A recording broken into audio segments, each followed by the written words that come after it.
Boa tarde. Nessa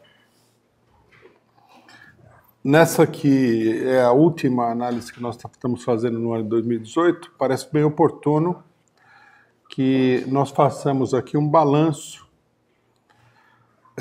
político do ano, né? Ou seja, não apenas relembrar os acontecimentos, mas procurar estabelecer com clareza qual é o significado daquilo que aconteceu. Nesse sentido, parece útil também recuar um pouquinho no tempo, fazer um balanço aí um pouco mais resumido do conjunto da situação do golpe de Estado, né? Que é o fator político determinante de toda a situação política brasileira desde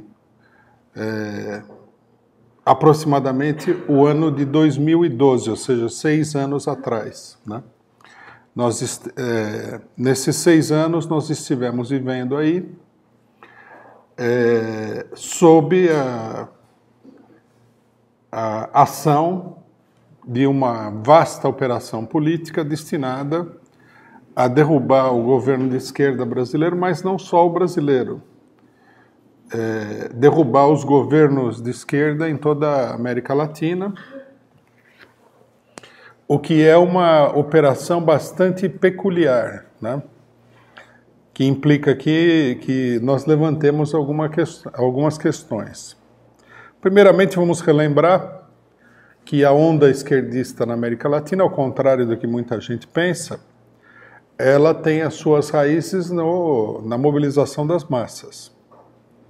Durante muito tempo, a ascensão de governos como Evo Morales, o casal Kirchner, Lula no Brasil, Rafael Correa no Equador, o chavismo na Venezuela, etc., eles seriam assim como uma espécie de progresso natural da sociedade rumo à democracia. Você tem uma sociedade democrática, né? Aí os eleitores dentro dessa sociedade democrática vão se tornando cada vez mais esclarecidos, vão escolhendo o melhor dentre todos os melhores dos partidos e finalmente você chega na eleição de uma esquerda que seria, na opinião dessa própria esquerda, né, a oitava maravilha do mundo moderno. Isso, logicamente, que como todas as historietas contadas sobre política dessa forma, é uma mitologia, um conto de fadas, mais precisamente. Não foi nada disso que aconteceu. Em primeiro lugar, porque a maioria desses partidos de esquerda, maravilhosos, né, com raras exceções, como é o caso do PT, nem existiam aí como partidos políticos. Surgiram de um fenômeno político específico quando eles assumiram o poder, né? Veja, por exemplo, que o atual presidente da Bolívia, Evo Morales, era um sindicalista, né, líder dos plantadores de coca, um setor agrário bastante, digamos assim, com uma atividade bastante controvertida na própria Bolívia,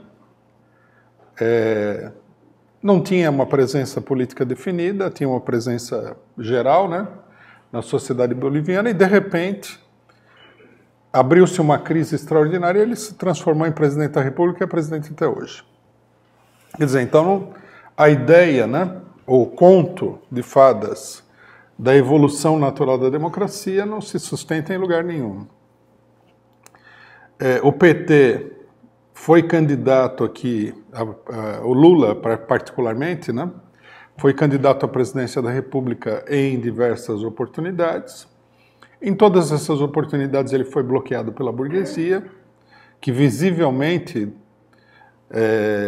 deixou absolutamente claro que não queria o PT no poder, e num dado momento, né, na eleição de 2002, ficou claro que a burguesia estava disposta e chegou a um acordo com o PT para que o PT assumisse o governo, como resultado também de uma série de situações.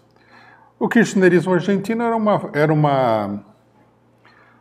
uma vertente política muito marginal, local, regional, que acabou subindo ao poder por força das mobilizações do argentinaço, né? Era, né, e como a gente pode ver até hoje, uma força política secundária dentro do próprio Partido Peronista.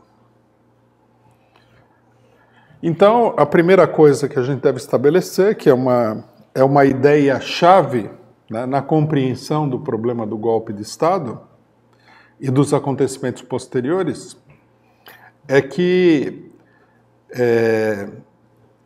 a implantação de diversos governos de esquerda, nacionalistas, em países da América Latina, obedeceu a um fator, digamos assim, comum, né, e muito definido, que foi a mobilização revolucionária das massas que começaram a acontecer por todo o continente. Se nós não observamos, né, o problema de um ponto de vista continental, a análise ela naturalmente se decompõe. Porque você olha para um país, por exemplo, se você olhar para a Argentina, todo mundo sabe na Argentina que o kirchnerismo foi um resultado das mobilizações do argentinaço. Mas, por exemplo, e o lulismo no Brasil? Foi o resultado exatamente do quê? Que aqui não houve argentinaço. Aqui não houve nada, para ser bem concreto, naquele momento não aconteceu nada, né? E assim, em cada país a coisa se processou de maneira diferente. Mas se nós olhamos de um ponto de vista continental, nós vamos ver que as tendências revolucionárias presentes no continente, né, levaram todos esses governos, de uma maneira ou de outra, ao poder. Alguns já estavam lá, mudaram um pouco o perfil dos governantes, é o caso do Uruguai, né? O Uruguai, por exemplo, é considerado, nunca tivemos a oportunidade de falar aqui, mas o Uruguai é considerado como sendo um dos mais esquerdistas governos dessa safra de governos esquerdistas. Na verdade, é todo o contrário, né? O governo do Uruguai é um dos mais direitistas de todos, porque a Frente Ampla já estava no poder de antes. Já havia chegado no poder com um acordo com a burguesia. É uma organização muito mais pacificada, integrada ao regime político uruguaio do que as outras organizações que não haviam conseguido chegar ao poder, né? Tanto que a gente vê que, no meio dessa sequência enorme de golpes, nós não vimos a cara do golpe no Uruguai, né? O Chile é um pouco parecido com isso, porque também o Partido Socialista Chileno está no poder há muito tempo, né? Embora não seja tão acentuado assim o caso chileno, devido à presença muito forte da extrema-direita, mas nós temos que ter um raciocínio geral, e esse raciocínio geral diz o seguinte: a ascensão da esquerda aos governos latino-americanos é o resultado da insurreição das massas latino-americanas, que se deu de forma desigual nos diferentes países latino-americanos. Não houvesse essa insurreição, nós não teríamos, por exemplo, provavelmente, o governo Lula, né? Com certeza não seria um governo Lula como nós estamos pensando. Talvez o PT acabasse entrando num governo de coalizão, num papel secundário. É difícil de prever o que teria acontecido, né?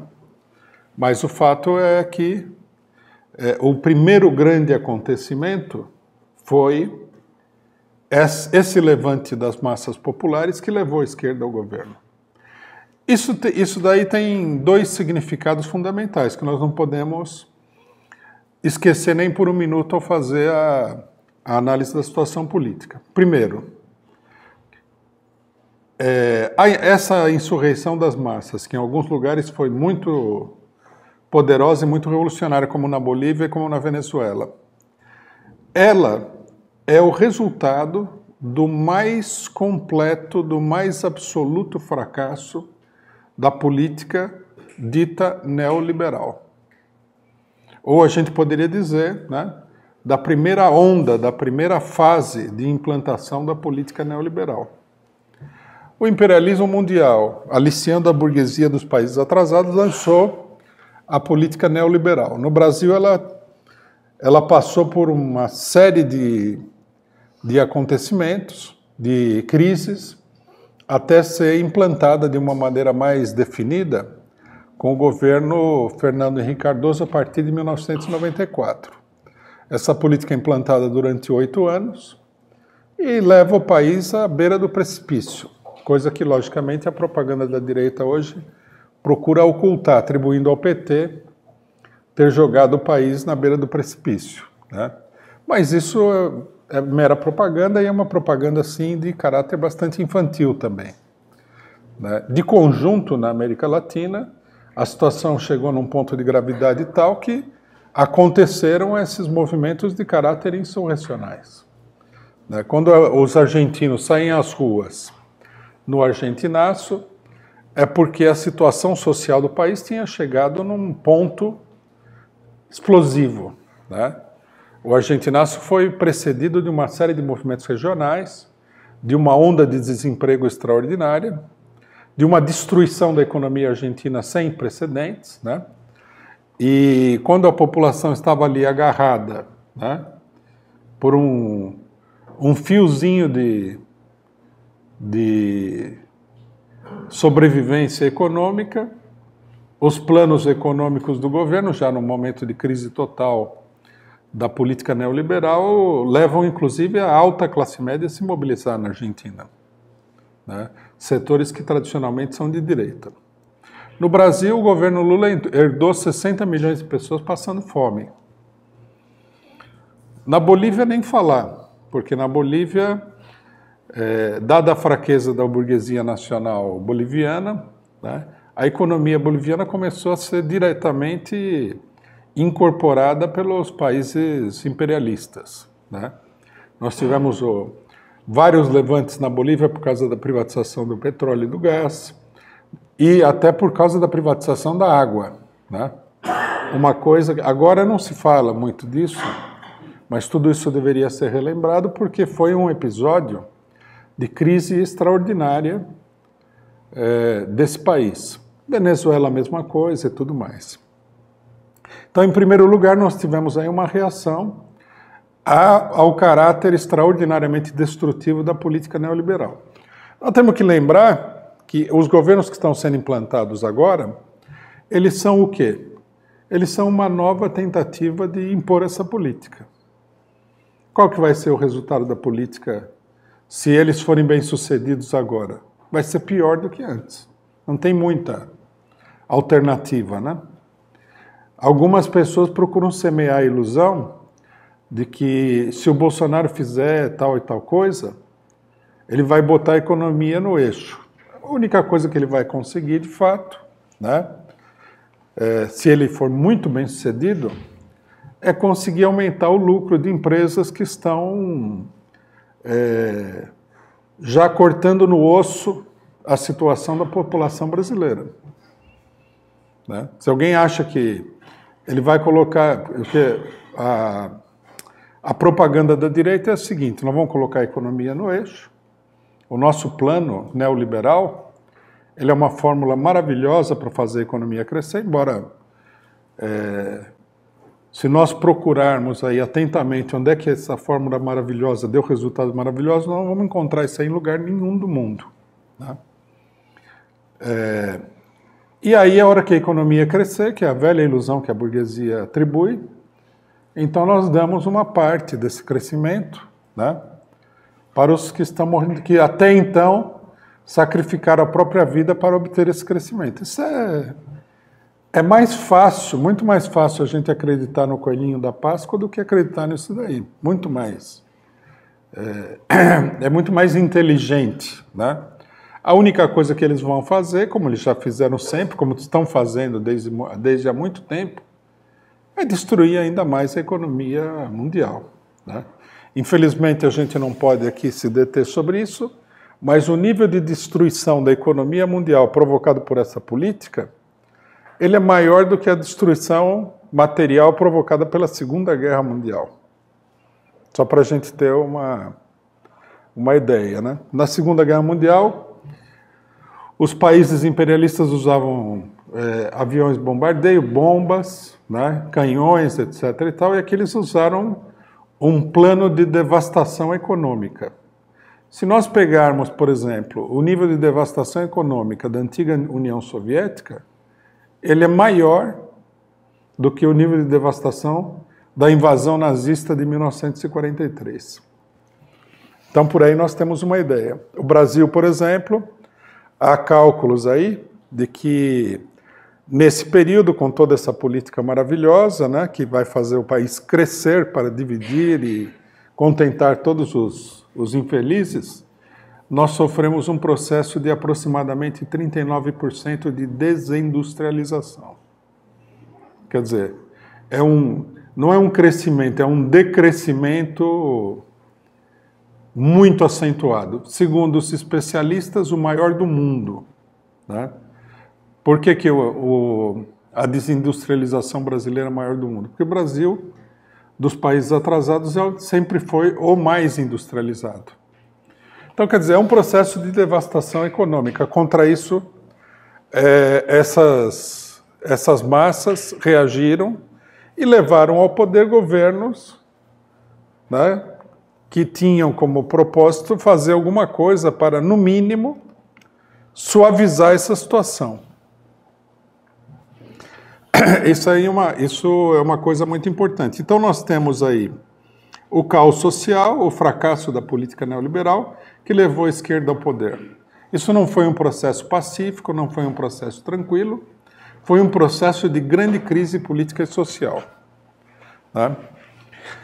Bom, logicamente que com essas reviravoltas, o continente se transformou numa espécie de um quilombo aí de oposição à dominação imperialista, que continuou, lógico, mas já com uma série de problemas.